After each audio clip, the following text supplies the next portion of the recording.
प्यारे बच्चों अस्सलाम वालेकुम। तो आसो याद कि 3 जमात कश्मीरी परान युस सबक परान अत सबक नाव माहौल थो साफ। रात किस वीडियोस मज पोर नीम सबक गोडिक हिस तो किस वीडियोस मज परो नीम सबक आखिरी हिस। रात किस वीडियोस मज पर्याव कि सेहतमंद रोजन बापत साफ माहौल थवन जरूरी। अगर नह यह माहौल डंज रोज कहें तीन, अगर नह यह माहौल साफ रोज कहें तीन तो अम सत्य मसल तो परेशानी पौद गसान। यानी कुस मसल कुस परेशानी पौद गसान तो अत मुतलिक पोर रात किस वीडियोस मज बे पर्याव रात किस वीडियोस मज के सनिस माहौलस दुश्मन। यानी कुस चीज़ सनिस माहौलस दुश्मन, किम चीज़ सनिस माहौलस पर बुर असर पेवान तो अत मुतलिक तो पोर रात किस वीडियोस मज। किस वीडियोस मज परो कि माहौल कित कन थो साफ।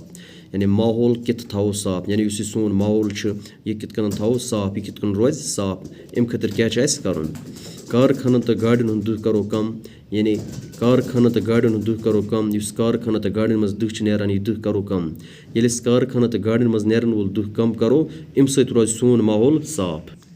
पॉलीथीन तो प्लास्टिक चीज़ करो न इस्तेमाल। यानी पॉलीथीन तो बे प्लास्टिक चीज़ करो न इस्तेमाल कहें तीन। वनन करो रच, ज़्यादा खुद ज़्यादा कुल रो।